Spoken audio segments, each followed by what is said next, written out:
Oi meus amigos, eu sou Henrique Massaro, estou aqui em mais um vídeo esmiuçando os detalhes de um episódio de The Sopranos que eu analisei durante a semana, no caso aqui o segundo episódio da segunda temporada, Do Not Resuscitate.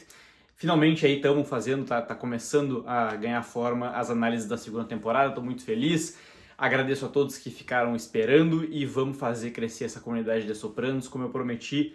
Eu vou tentar fazer até o fim de todas as temporadas e conto aí com o apoio de vocês. Eu quero fazer sem falhar nenhuma semana dessa vez. Por isso, inclusive, eu tô nesse cenário um pouco diferente hoje. Tô aí no meu recesso, não tô no meu fundo tradicional, mas não quero deixar nenhuma semana sem vídeo. Sem mais delongas, vamos falar então sobre esse primeiro episódio, sobre esse segundo episódio da segunda temporada de The Sopranos. Vamos falar de detalhes, curiosidades, questões de bastidores, enfim, tudo que não coube na análise principal. Me chama a atenção logo de cara, essa cena é bem interessante, é uma dinâmica entre o Júnior e o Tony, um de cada lado das grades ali. Né, o Júnior preso depois do que aconteceu na primeira temporada e está sendo depenado financeiramente pelo sobrinho, com razão, né? O Tony ainda tá deixando alguns negócios para ele, mas poderia ter tirado tudo, afinal de contas ele tentou matar ele. Me chama a atenção muito essa cena aí, a empáfia do Júnior, ele não perde a compostura mesmo preso, não perde esse ar de superioridade, e ele tá carregado de culpa ali pelo fato do Tony não falar com a mãe. Pergunto pra vocês o que vocês acham, é culpa mesmo, só isso, ou é como o próprio Tony diz, o fato dele saber que ele foi manipulado por uma senhora ali de mais de 80 anos, sei lá quantos anos a Lívia tá, e que tá hospitalizada. E de fato aconteceu isso, né? A Lívia que autorizou o atentado contra o próprio filho. Eu acho que é uma mistura das duas coisas, tá? Eu acho que ele sente culpa, ele tem uma relação de proximidade muito grande com a cunhada, né? Um pouco por conta, né, dela ter sido esposa do irmão dele, mas tem também essa questão aí dele não querer aceitar que ele foi manipulado. Uma outra cena que chama atenção e que eu queria destacar é a maneira como o Tony encontra o Massaroni, o cara que não é meu parente, o cara da construção civil, que tá sofrendo os protestos ali dos trabalhadores negros, né? E é um protesto que o próprio Tony tá organizando para poder extorquir esse cara. Mas a maneira como eles se encontram ali no estacionamento, o Tony não se abrindo muito, é bem interessante, mostra um pouco a maneira de fazer negócios. E um outro ponto sobre isso é que ele fala que os caras estão fazendo piquete, né, faz 24 dias já, e é de fato pela falta de trabalhadores negros na indústria da construção civil. E a gente vê que o racismo desse cara, ele é claro, o jeito pela maneira...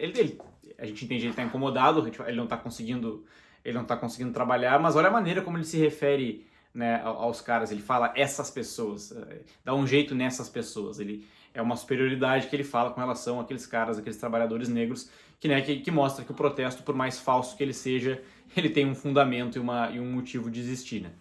No Satriales, a gente finalmente conhece o Bob Bacalieri, personagem do grande Steve Schirripa, que vai ficar na série aí, vai ganhar uma importância bem grande. Um detalhe nessas primeiras aparições do Bob, ele é um cara muito grande, gordão. O Steve Schirripa é um cara grande, mas ele tá usando uma barriga falsa que o David Chase pediu para ele usar, né? Na cena essa que ele desce do carro, então, que tá aparecendo aí, fica muito claro que é um cara que carrega um peso muito grande. E de fato ele tá carregando um peso falso, né? Foi uma exigência do David Chase que ele usasse isso, depois ele parou de usar, conseguia fazer com o próprio corpo. Mas voltando a essa cena inicial dele, né, a primeira aparição dele, o Tony se refere a ele como o último cara em pé, The Last Man Standing, né, se referindo à gangue do Júnior, dando a entender que eles eliminaram não só o Philip Parisi, mas outros caras que tinham importância dentro da organização. E o Bob Bacalieri é um cara que ele é meio inofensivo, talvez não, como eu já disse, eu tenho um vídeo que traz uma teoria sobre isso, só clicar para assistir. Ele também, ele tem o fato de que ele não foi mostrado na temporada anterior e tal, ele é um cara de menor importância e que o Tony se sente seguro para tratar ali como garoto de recados, né? Mas ele vai ganhar uma importância muito maior do que isso. Ele fala, né, por exemplo, eu herdei o Júnior, sempre gostei de ti, Tony, querendo botar panos quentes ali para já se aproximar do novo chefe. Ele fala que o Tony fala que o Júnior vai poder manter 5% de alguns dos lucros ali e vai poder manter o sindicato dos montadores.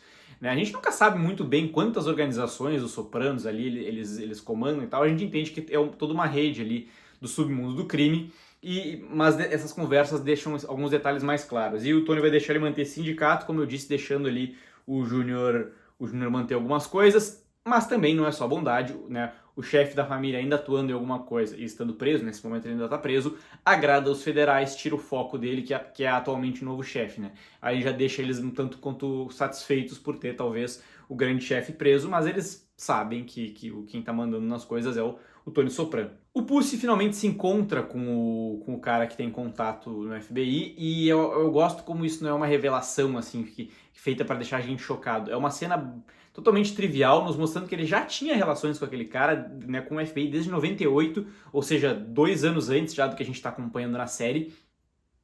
E simplesmente era uma conversa entre eles que no meio dela a gente percebe que o cara é um agente do FBI, porque ele parece um gangster, né? Ele tem mais um jeito de gangster do que de um cara, de um agente da lei. E eles conversam de forma bem amigável, né? A gente consegue entender que eles têm uma relação há algum tempo e o Pussy fica tentando jogar dos dois lados ali, né? Ele fica tentando defender o Tony, né?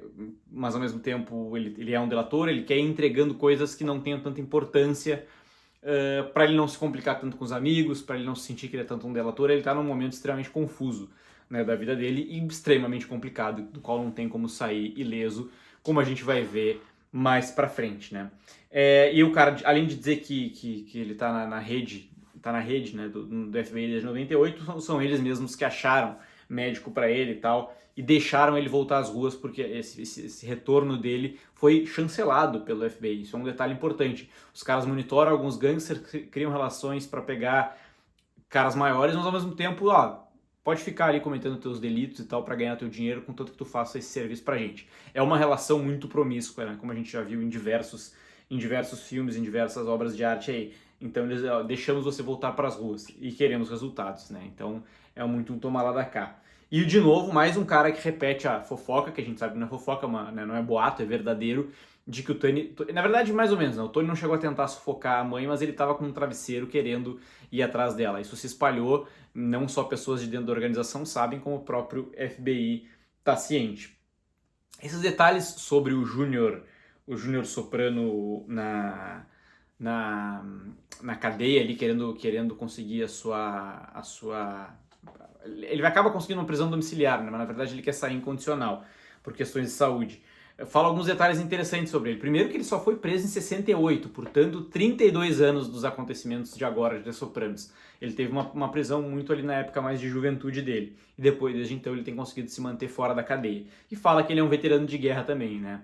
Que é uma frase que certamente não tá aí por acaso, é muito pro Tony relacionar, pra gente entender quanto o Tony relaciona, talvez, a figura do tio com aquele reverendo, né? O Herman, que acaba morrendo aos 83 anos, o fato do Tony respeitar e gostar muito de história e tal.